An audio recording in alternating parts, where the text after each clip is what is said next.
उपस्थित महानुभावों, मातृशक्ति, प्यारे बच्चों, पिछले दिनों हमने बहुत ही उत्साह के साथ में दीपावली मनाई। दीपावली के साथ साथ में महर्षि स्वामी दयानंद सरस्वती जी का निर्वाण दिवस भी मनाया। दोनों पर्व हमें बहुत अच्छी शिक्षा देते हैं।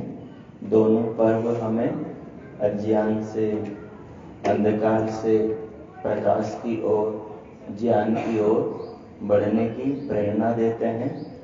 कहते हैं महर्षि कपिल मुनि, नास्ति ज्ञानात् परम शास्त्रम। महर्षि अत्रि कहते हैं ज्ञान से बढ़कर संसार में, वेद से बढ़कर संसार में कोई शास्त्र नहीं है। और ज्ञानात् मुक्ति, महर्षि कपिल कहते हैं कि ज्ञान से ही मनुष्य के दुखों की निवृत्ति होती है, ज्ञान से ही मनुष्य के मुक्ति होती है, परमात्मा की प्राप्ति होती है। आप बाजार में जाते हैं तो दो चीजें देखते हैं, एक बाहर वस्तु के सौंदर्य को देखते हैं और दूसरा उस वस्तु के गुणों को देखते हैं। आप सब्जी मंडी में जाते हैं तो आप टमाटर भी उठाएंगे तो क्या देखते हैं? एक तो उसकी सुंदरता देखते हैं कि वो कितना सुंदर है, और दूसरा उसके गुण देखते हैं। एक देसी टमाटर होता है और एक अंग्रेजी टमाटर होता है।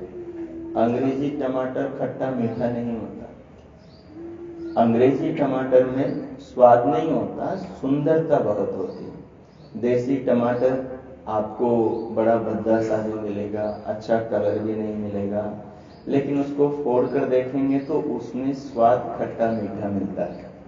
एक होता है देसी पालक और एक होता है अंग्रेजी पालक। अंग्रेजी पालक का स्वाद बिल्कुल नहीं होता, उल्टी उसके अंदर बदबू आती है, स्मेल आती है। देसी पालक जिसके पत्तों में कटिंग आती है उसका स्वाद बहुत अच्छा होता है। एक होता है अंग्रेजी बैंगन और एक होता है देसी बैंगन। मैं आपको बता रहा हूँ, देसी बैंगन हमारे राजस्थान की साइड में होता है, यहाँ पर भी कोई करते हो, जिसके ऊपर कांटे होते हैं। जो कांटे वाला होता है वो बहुत स्वादिष्ट होता है, शायद आपने खाया हो, मैंने कई बार खाया। और जो दूसरा बैंगन होता है वो सुंदर होता है लेकिन स्वादिष्ट नहीं होता। ये संसार में भी दो चीजें, एक है सुंदरता, दूसरी चीज है गुण।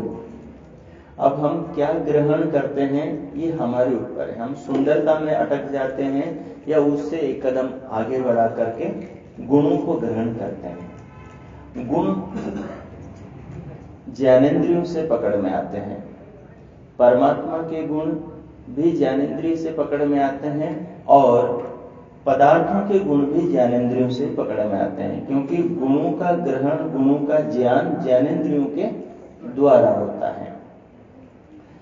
जो साधारण गुण है पदार्थों के, उनका ज्ञान हमें बाह्य इंद्रियों के द्वारा हो जाता है, लेकिन जो विशेष गुण हैं पदार्थों के, परमात्मा भी पदार्थ हैं और बाकी सांसारिक वस्तुएं, पांचभौतिक वस्तुएं भी पदार्थ हैं। आत्मा भी पदार्थ हैं, परमात्मा भी पदार्थ हैं। तो परमात्मा के जो गुण हैं वो भौतिक वस्तुओं के अंदर ही मिलते हैं, भौतिक वस्तुओं के अंदर ही मिलते हैं, लेकिन वो किससे ग्रहण होते हैं? ज्ञानेंद्रिय से। और इंद्रियों की इंद्रिय कौन है? बुद्धि। कौन है?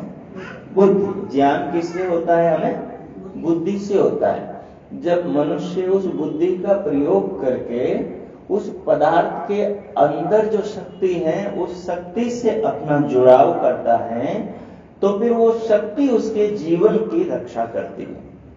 फिर वो शक्ति के संपर्क में आने से व्यक्ति की भावना बदलती है। उस शक्ति के संपर्क में आने से व्यक्ति के अंदर उस शक्ति में जो गुण होते हैं वो गुण आने लगते हैं। दो बच्चे थे, ये एक महात्मा जी थे, एक सांझ को एक नदी के किनारे बैठे हुए भगवान का ध्यान कर रहे थे। ध्यान करते करते क्या हुआ कि सांझ को उधर से, गर्मी के दिन थे, ग्रीष्म ऋतु थी, तो कुछ बच्चे खेलते हुए नदी के किनारे आ गए अब खेलते हुए बातें करते हुए महात्मा जी की ओर आ रहे थे, तो महात्मा जी ध्यान में बैठे हुए थे, भगवान के भाव में लीन थे और क्या सोच रहे थे कि प्रभु आप तो परम पिता है, परम माता है, आप तो परम गुरु हैं, आप तो समस्त ज्ञान के भंडार हैं और मैं बच्चा हूं। क्या हूं? मैं बच्चा हूं। आप हे भगवान, आप मुझे बुराई से बचने का ज्ञान देते हैं। क्या देते हैं?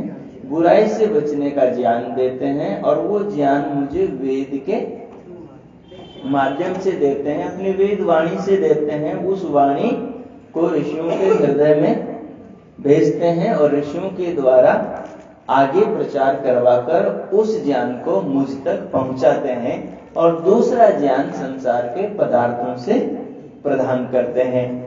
दूसरा ज्ञान संसार के पदार्थों से प्रदान करते हैं, क्योंकि वेद का ज्ञान होगा तभी संसार का ज्ञान होगा। वेद में जो ज्ञान है उस ज्ञान से ही हमारे को संसार समझ में आता है। भले जो वेद नहीं पढ़ा है उससे भी जो ज्ञान है, जिस ज्ञान के द्वारा वो रहना, खाना, पीना, बोलना, चलना, सांसारिक व्यवहार करता है, वो सारा जो ज्ञान है वो वेद का ही ज्ञान है। वो सारा ज्ञान वेद का ही ज्ञान है। परंपरागतों से हमारे पूर्वजों के द्वारा जो समाज और विश्व में पूरे भूमंडल पर जो ज्ञान फैला है उस वही ज्ञान है। भले उस व्यक्ति ने वेद नहीं पढ़ा हो, लेकिन परंपरा से, मनुष्यों के माध्यम से उस ज्ञान से वो जुड़ा है। तो ध्यानस्थ वो महात्मा भगवान से जुड़कर संवाद कर रहे थे, विचार कर रहे थे कि प्रभु मैं तो बच्चा हूं। बच्चा किसे कहते हैं? ए बच्चे, बच्चा किसे कहते हैं? जिसे बुराई से बचाया जाए। बोलो, बच्चा किसे कहते हैं? जिसे बुराई से बचाया जाए। अच्छा, बुराई से बच्चों को कौन बचाते हैं? एक तो बचाते हैं माता पिता, बचाते हैं ना, गुरुजन बचाते हैं, ठीक है। और जो भी आप जन्मदिन मनाते हैं, वैवाहिक वर्षगांठ मनाते हैं, क्यों मनाते हैं? कि आसपास के सब लोगों को पता लगे। क्या पता लगे? कि ये मेरा बच्चा है, मैं इसका जन्मदिन मना रहा हूं। ये पता लगे कि ये मेरा रिश्तेदार है, इसका मैं जन्मदिन मना रहा हूं, और इसमें आए हुए तमाम जो लोग हैं उनको पता लग जाए कि ये मेरा बच्चा है, ताकि वो बच्चा कहीं पर भी गली मोहल्ले में, किसी गांव, नगर, स्टेशन, कहीं पर भी कोई गलती करता हुआ दिखाई दे तो क्या करेंगे? जो जन्मदिन में सम्मिलित हुए हैं वो उस बच्चे को बचाएंगे। क्या करेंगे जी?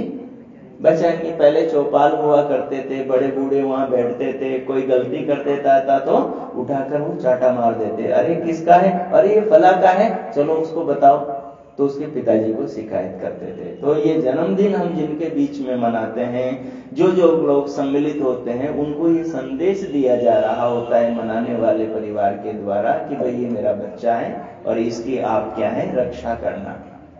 तो बच्चों को बुराई से बचाया जाता है। माता पिता के पास ज्ञान होता है तो बच्चे को बुराई से माता पिता बचाते हैं, और जब बच्चे के पास में ज्ञान आ जाता है तो बच्चा फिर अपने आप को बुराई से बचाता है। बचाता है कि नहीं बचाता है? माता पिता से ज्ञान जब बच्चे के पास में आता है तो फिर बच्चा अपने आप को बुराई से बचाता है। और भगवान के सामने हम क्या है? बोलो, हमेशा बच्चे ही।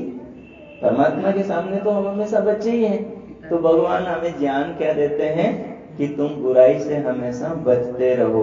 दुरितानि पराशुभ यद भद्रम तन्न आस्व। महर्षि का ये अत्यंत प्रेरणादायी मंत्र है, और इसका अर्थ क्या है? कि हम बुराई से बचते रहें और अच्छाई की ओर चलते रहें। आपने दीपावली मनाई तो यहाँ क्या वाक्य लिखा था? दीपों से तमसो मां ज्योतिर्गमय। हम तमस से बचें, हम अज्ञान से बचें, हम अंधेरे से बचें, हम बुराई से बचें, हम बुरी आदतों से बचें, हम बुरे अवगुणों से बचें, और हम अच्छे सद्गुणों की ओर बढ़ें, हम अच्छी बातों की ओर, हम अच्छी आदतों की ओर, हम अच्छे लोगों से मित्रता करें और बुरे लोगों की मित्रता छोड़ दें। ठीक है। तो महात्मा जी ध्यान में बैठे बैठे अपने बच्चे स्वरूप का ध्यान कर रहे थे और परमात्मा के पिता स्वरूप, माता स्वरूप, गुरु स्वरूप का ध्यान कर रहे थे। और ध्यान करते हुए क्या कर रहे थे? प्रभु से वार्तालाप कर रहे थे, संवाद कर रहे थे, क्योंकि भगवान तो निराकार है, वो तो सर्वज्ञ है, वो तो आत्मा में निवास करते हैं। तो जो इस तत्व को जानता है वो भगवान से संवाद करता है। जैसे आप संध्या में बैठकर बातचीत करते हैं, तो वैसे वो कर रहा था, वो महात्मा जी कर रहे थे। तो अचानक बच्चों की आवाज उनके कानों में पड़ी और बच्चे आपस में कैसे करते हैं, बातें करते हैं जोर जोर से। तो महात्मा जी की आंखें खुली, महात्मा जी के नेत्र खुले और सामने उन्होंने छोटे छोटे बच्चों को देखे। तो करुणा से उनके भीतर उन बच्चों को प्रेरणा देने की भावनाएं जाग उठी। उन्होंने कहा कि बच्चों इधर आओ। बच्चे आ गए, बोले बोलो महात्मा जी। बोले बच्चों तुम्हें कहानी पसंद है? बोले हाँ बहुत पसंद है।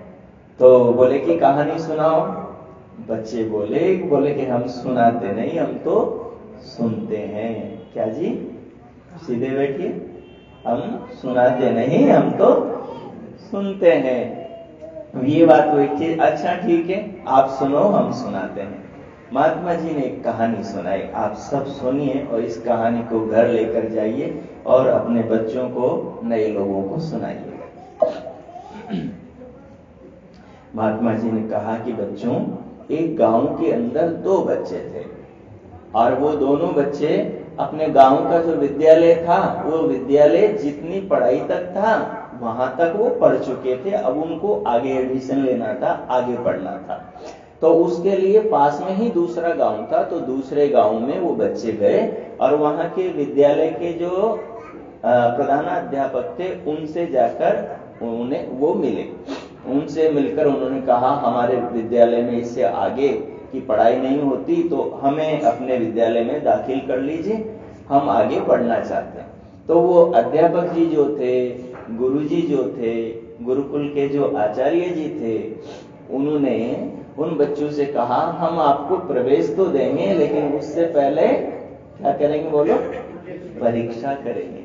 क्या करेंगे? आपका परीक्षा करेंगे, पहले जांचेंगे कि आप हमारे विद्यालय में पढ़ने के काबिल हो कि नहीं हो। ठीक है ना? तो दोनों बच्चों ने कहा हम परीक्षा देने के लिए तैयार हैं, आप परीक्षा लीजिए। महात्मा जी ने, उन्होंने क्या किया, गुरु जी ने दोनों को एक एक जीवित चिड़िया दी। क्या दीजिए? जीवित चिड़िया दी और देकर बोले कि आपको इस चिड़िया को मार के लाना है, लेकिन जब आप उसको मार रहे हो तब आपको कोई भी देख नहीं रहा हो, कोई भी देख नहीं रहा हो, उस समय इस चिड़िया को मार के लाना है। ये दोनों कमरे हैं, दोनों अपने अपने कमरे में चले जाओ। दोनों चले गए, दोनों चले गए और जाने के बाद में दोनों ने अंदर जाकर कुंडी लगाई। कुंडी लगा करके, और जो पहला बच्चा था उस बच्चे ने देखा कि कुंडी लगा ली, दरवाजा बंद हो गया, अब उसे कौन देख रहा है? कोई भी नहीं देख रहा। नहीं देख रहा तो उसने क्या किया, चिड़िया की गर्दन मरोड़ दी, चिड़िया को मार दिया। ये कहानी है, कोई चिड़िया नहीं मर रही। चिड़िया की गर्दन मरोड़ दी और चिड़िया बोलो तो मर गई। अब उसके बाद में जो दूसरा बच्चा था वो भी चिड़िया को मारने लगा, चिड़िया की ओर गया। तो चिड़िया को जैसे उसने हाथ से पकड़ा, उसको मारने लगा, तो उसने क्या देखा मंत्री जी? मेरे साथी है ना आप? ये हाँ, चिड़िया मुझे देख रही है। हाँ राजेश जी, चिड़िया मुझे देख रही है। और उसने जैसे देखा कि चिड़िया मुझे देख रही है, तो उसने सोचा अब क्या करेगा वो? चिड़िया नहीं देखना चाहिए ना माता जी। तो उसने चिड़िया की दोनों आंखें बंद कर दी। अब चिड़िया नहीं देख रही। अब वो मारने के लिए आगे बढ़ा, तो फिर क्या देखता है? मैं चिड़िया को देख रहा हूं। हाँ, मैं चिड़िया को देख रहा हूं। अब उसने अपनी भी आंखें बंद करी। अब उसके बाद में, क्योंकि चिड़िया तो हाथ में थी, अब वो चिड़िया को मारने लगा, तो उसके मन में विचार चलता है। मनुष्य किसे कहते हैं? मननाथ। मनुष्य जो मननशील होता है, जो किसी भी काम को सोच कर विचार करके करता है, उसको क्या बोलते हैं बोलो? मनुष्य। जिसमें ये लक्षण होता है सोचने विचार करके काम को करने के, वो मनुष्य के शरीर में मनुष्य है। नहीं तो मनुष्य के शरीर में ये लक्षण जिसमें नहीं है वो क्या है? पशु है। क्या है? पशु है। तो उस बच्चे ने देखा कि चिड़िया की आंखें बंद हो गई, अपनी आंखें बंद हो गई, फिर वो मारने लगा। तो उसके मन में ख्याल आया, उसने विचार किया कि इस चिड़िया को बनाने वाले की भी तो आंखें होंगी। उसने क्या देखा कि चिड़िया तो अंडे में बनी थी। चिड़िया कहां बनती है? अंडे में। मुर्गी कहां बनती है? अंडे के अंदर बनती है। ठीक है, तो ये चिड़िया तो अंडे में बनी होगी, इसका मतलब है अंडे में भी इसको बनाने वाले के पास में आंखें थी, तभी तो चिड़िया की आंखें उस आंखों वालों ने बनाई। मैं जब गर्भ में था अपनी माँ के, तब मेरी आंखें किसने बनाई? मेरी माँ ने नहीं, मेरे पिताजी ने नहीं बनाई, मैंने नहीं बनाई। तो अवश्य जो मेरे आंखें बनाने वाला है वो उस समय भी देख रहा था, तो वो इस समय भी मुझे देख रहा होगा। उसको भीतर लग रहा था कि भीतर कोई देख रहा है, इसलिए उसको चिड़िया को मारने की हिम्मत बोलो तो नहीं हुई। चिड़िया को मारने की हिम्मत नहीं हुई। वो जिंदी चिड़िया को लेकर गुरुजी के पास में गया। दोनों बच्चे आ गए। एक बच्चे ने कहा, लो गुरुजी, मैंने चिड़िया को मार दिया। उसने कहा, ठीक है, तो साइड में आ जा। अब वो बच्चा दूर से आया, वो जिंदी चिड़िया को लेकर। उसने कहा निराश मन से, उदास मायूस आंखों से, बोले गुरुजी मैं तो नहीं मार पाया। बोले क्यों बेटा? बोले गुरुजी जब मैंने चिड़िया को देखा तब मुझे लगा कि चिड़िया मुझे देख रही है, दरवाजा तो बंद कर दिया, बाहर से तो कोई नहीं देख रहा था। ठीक है, अपराध कब होते हैं? जब आपको कोई देख नहीं रहा होता है। तो बाहर से तो कोई देख नहीं रहा होता है, नहीं रहा था। तो फिर मैं चिड़िया को मारने के लिए गया तो क्या देखता हूं कि चिड़िया मुझे देख रही है। फिर मैंने चिड़िया की आंख बंद करी तो फिर मुझे क्या लगा कि मैं चिड़िया को देख रहा हूं। फिर मैंने अपनी आंखें बंद करी तो फिर मुझे लगा चिड़िया को बनाने वाला, मुझे बनाने वाला, दुनिया को चलाने वाला मुझे देख रहा है आंखें बंद करने के बाद में भी, इसलिए मैं नहीं मार पाया। गुरुजी की आंखों में गंगा जमुना की धारा बह पड़ी और गुरुजी ने उस बालक को छाती से लगा लिया और कहा, बेटा तुम मेरे विद्यालय में पढ़ने के योग्य हो, काबिल हो, तुम सेलेक्ट हो गए। उससे कहा, नालायक तुम रिजेक्ट हो गए, तुम और समझकर और सीखकर और दुनिया में और भी अनुभव प्राप्त करके आओ। तो ये दो चीजें हैं, तमसो मां ज्योतिर्गमय। जब आप इस स्थूल संसार के अंदर उसे देख लेते हैं जो दिखाई न देता हुआ भी हमें हर पल देखता है, चाहे हम अंधेरे में हो, चाहे हम अकेले में हो, चाहे हमें कोई नहीं देख रहा हो, वहां भी यदि आप उसको देख रहे होते हैं तो आप हर पाप से, हर बुराई से बच जाते हैं और तमसो मां ज्योतिर्गमय उस दिशा में आगे बढ़ जाते हैं। जैसे आपने यहाँ बहुत सारे दिए जलाए थे जो प्रेरणा के स्रोत थे, उसी प्रकार से परमात्मा ने भी अनंत दिए जला रखे हैं जो उस परमात्मा की प्रेरणा को हम तक पहुंचाते हैं। वो कौन से दिए हैं? दो दिए तो आपके पास हैं। दो दिए, एक सूर्य है, दूसरा मंत्री जी चंद्रमा है, और अनंत तारे रात की चांदनी में दिखाई देते हैं, वो सारे भी दिए हैं। और हमारी आत्मा की जो ज्योति है वो भी एक दिया है। तो संसार पूरा दियों से भरा हुआ है, ये पेड़ पौधे ही दिए हैं, ये भी हमें प्रेरणा दे रहे हैं। तो पूरा संसार भगवान के दियों से भरा हुआ है। हर दिन आप दीपावली मना सकते हैं। आपकी दीपावली इस ओर आपको प्रेरित करती हैं। आप सबने बहुत ध्यान से सुना, इसके लिए हृदय से बहुत बहुत धन्यवाद।